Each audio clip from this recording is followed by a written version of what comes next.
चलिए आइए मेरे प्यार प्रच्छात, आज का इस वीडियो आप सभी बच्चों के लिए काफ़ी खास होने वाले हैं। तो चलिए मेरे प्यार प्रच्छात, आज हम आप लोगों को इस वीडियो में बात करने वाले हिंदी का 15 प्रश्न बताने वाले हैं, जो हिंदी का चैप्टर नंबर 2 का हम प्रश्न बताने वाले हैं। यानी कि पहला हिंदी जो होता है उसका प्रश्न तो हम आप लोग को बता चुके हैं, और ये दूसरा हिंदी का प्रश्न है चैप्टर नंबर 2 का बताने वाले हैं सूरदास। क्या है कि सूरदास जो कि आप सभी बच्चों के लिए बहुत ज़्यादा खास प्रश्न होने वाले थे। देखिए मेरे प्यार छात्र, आप लोग के एग्जाम हॉल में एक ही हिंदी का नहीं, डबल हिंदी का प्रश्न पूछे जाएंगे। तो सबसे पहले मेरे प्यार पर छात्र, जो भी छात्र इस चैनल पर नए होंगे कृपया चैनल को लाइक कर दीजिएगा, और बगल में घंटी का बटन दबा करके चैनल को सब्सक्राइब जरूर कर लीजिएगा, ताकि आने वाले नोटिफिकेशन सबसे पहले आप लोग के पास पहुंच जाए। तो चलिए मेरे प्यारे छात्र, हम ज़्यादा टाइम नहीं लेंगे और अपने इस क्लास को हम स्टार्ट करते हैं। तो जो भी छात्र नहीं जुड़े हैं, मेरे लिंक डिस्क्रिप्शन में दिया हुआ है, आप लोग उस पर जा करके मेरे इस चैनल पर जुड़ सकते हैं। चलिए, क्या कि हिंदी साहित्य का सूर्य किसे कहा जाता है? कि हिंदी साहित्य का सूर्य किसे कहा जाता है?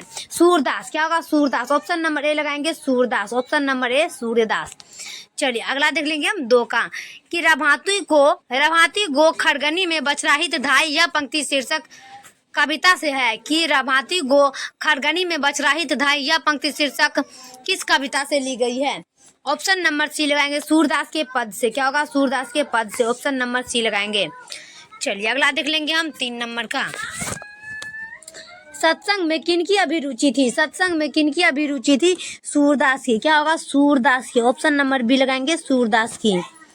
चलिए अगला देख लेंगे हम 4 का, कृष्ण भक्ति शाखा के कवि हैं। कृष्ण भक्ति शाखा के कवि हैं सूरदास। क्या हो जाएगा? सूरदास। ऑप्शन नंबर सी लगाएंगे, सूरदास। चलिए 5 का, सूरदास की कौन सी रचना है? सूरदास की कौन सी रचना है? सूरसागर। क्या होगा? सूरसागर। सूरदास की कौन सी रचना है? सूरसागर। चलिए 6 नंबर देखेंगे, कि सूरदास किस भक्ति के कवि है? सभी छात्र को पता होगा सूरदास किस भक्ति के कवि थे। तो सूरदास कृष्ण भक्ति के कवि थे। ऑप्शन नंबर बी लगाएंगे, कृष्ण भक्ति। 7 का, सूरदास किस भाषा के प्रसिद्ध कवि है? सूरदास किस भाषा के प्रसिद्ध कवि हैं? ब्रज भाषा। क्या होगा? ब्रज भाषा। ऑप्शन नंबर सी लगाएंगे, ब्रज भाषा। 8 का, प्रस्तुत प्रथम पद में कृष्ण को किसको सूचना दी जाती है? कि प्रस्तुत प्रथम पद में कृष्ण को किसको सूचना दी जाती है? ऑप्शन नंबर सी लगाएंगे, भोर होने की। क्या होगा? भोर होने की। Option number C. चलिए 9 का, सूरदास हिंदी साहित्य के किस काल के कवि हैं? सूरदास हिंदी साहित्य के किस काल के कवि हैं? 9 का ऑप्शन नंबर बी लगाएंगे, भक्ति काल। क्या होगा? ऑप्शन नंबर बी, भक्ति काल। 10 का, सूरदास की अनुमानित जन्म तिथि क्या है? सूरदास की अनुमानित जन्म तिथि क्या है? 10 का ऑप्शन नंबर बी लगाएंगे, 1475 ईस्वी। ऑप्शन नंबर बी, 1475 ईस्वी। चलिए 11 का, साहित्य लहरी किनकी रचना है? साहित्य लहरी किनकी रचना है? 11 का ऑप्शन नंबर बी लगाएंगे, सूरदास। चलिए 12 का, सूरदास की रचनाओं की भाषा क्या है? सूरदास की रचनाओं की भाषा क्या है? 12 का ऑप्शन नंबर बी लगाएंगे, ब्रज भाषा। क्या होगा? ब्रज भाषा। Option number B. 13 का, सूरदास के दीक्षा गुरु का नाम क्या था? सूरदास के दीक्षा गुरु का नाम क्या था? 13 का ऑप्शन नंबर सी लगाएंगे, वल्लभ भाई चार्य।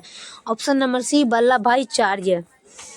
14 का, सूरदास के संकलित पदों में कौन सा रस है? सूरदास के संकलित पदों में कौन सा रस है? 14 का ऑप्शन नंबर बी लगाएंगे, वात्सल्य रस। क्या होगा? वात्सल्य रस। Option number B. 15 का, भगवान श्री कृष्ण किस कवि के पूज्य थे? भगवान श्री कृष्ण किस पूज्य के कवि थे? 15 का ऑप्शन नंबर डी लगाएंगे, सूरदास के। फाइनली मेरे प्यारे छात्र, मेरा वीडियो कैसा लगे कमेंट बॉक्स में जरूर बताइएगा।